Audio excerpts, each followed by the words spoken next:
बने रही बादल एक्सप्रेस के साथ। और हम बात कर रहे हैं आज लखनऊ में मान्यवर साहब कांसीराम जी का स्मारक है।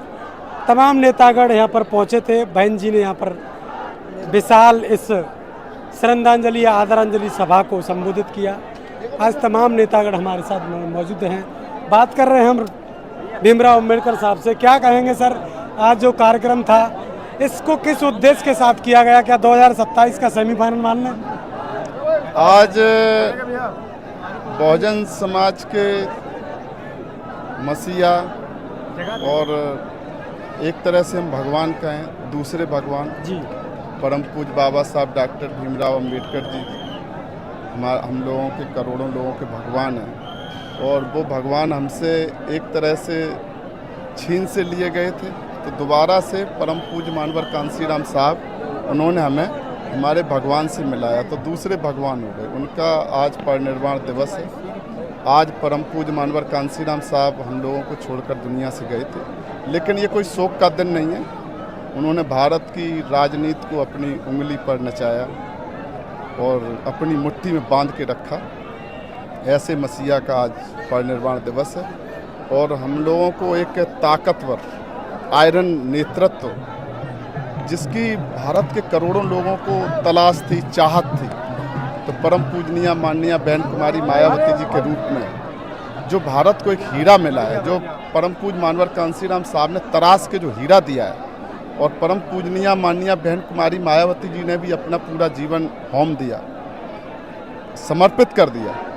तो आज देश को ज़रूरत है, आज देश इस बात को महसूस कर रहा है कि आज भारत की तकदीर और तकदीर को, तस्वीर को कोई बदल सकता है, जो विशाल हृदय का नेतृत्व, जो भारत की मिट्टी में, जिसके पूरे रग रग में भारत की मिट्टी की खुशबू आती है। ऐसे सर्व समाज के लोग आज अपने मसीहा परम पूज्य मानवर कांसीराम साहब का जो परिनिर्वाण दिवस मना रहे हैं। लाखों की संख्या में पूरे उत्तर प्रदेश से परम पूजनीय माननीय बहन कुमारी मायावती जी के एक आह्वान पर उनके छोटे, लगभग सभी छोटे, कुछ बड़े भाई भी आ गए होंगे, लगभग छोटे भाई आज संकट और संघर्ष के समय में परम पूज्य मानवर कांसीराम साहब ने 15 दिसंबर 2001 को एक बात कही थी कि जब तक हम इस धरती पर हैं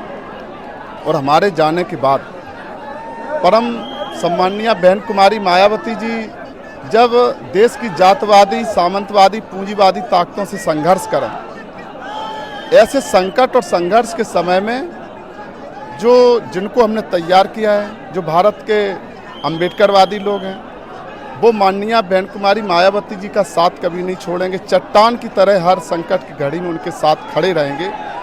आज इस बात का ये सबूत हो गया है कि माननीय बहन कुमारी मायावती जी के ऊपर जब देश की जातवादी, सामंतवादी, पूंजीवादी ताकतें जब हमले कर रही हैं, और हमारे बीच के भी नीला गमछा डालने वाले लोग जो जय भीम तो बोलते हैं लेकिन इस मिशन मूवमेंट को कमज़ोर करने का काम करते हैं, उन सबकी चुनौती को गरीब कमज़ोर अम्बेडकरवादियों ने, माननीय बहन कुमारी मायावती जी के सगे भाइयों ने इसको स्वीकार किया और आज ये दिखा दिया देश और दुनिया को।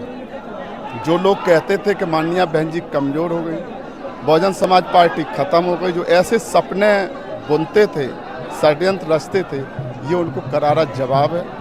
और आने वाले 2027 का ये आज का दिन ये इतिहास लिखेगा।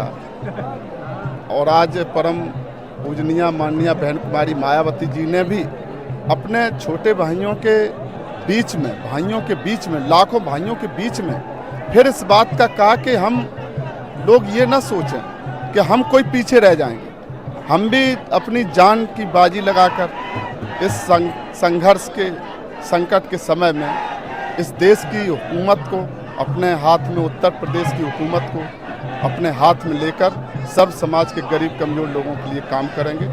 ऐसा आह्वान आज की सभा से क्या उन विरोधियों को जवाब है जो बसपा को छोटी पार्टी कहते थे? देखो, अब तो ये हमारे ख्याल से शायद आज ये विराम लग जाएगा। आज जनता जवाब जनता देती है। राजनीति में कोई पहलवान ताकत से नहीं लड़ता है, कोई पुराना राजाओं का ज़माना नहीं कि तलवार से लड़ेंगे। वोट हमारा, राज तुम्हारा नहीं चलेगा, नहीं चलेगा। जो वोट की ताकत परम पूज्य बाबा साहब ने दी और उस ताकत का एहसास परम पूज्य मानवर कांसीराम साहब ने कराया, तो आज उनके परिनिर्वाण के दिवस पर परम सम्मानीय बहन कुमारी मायावती जी को ये सर्व समाज यहाँ ताकत देने आया है।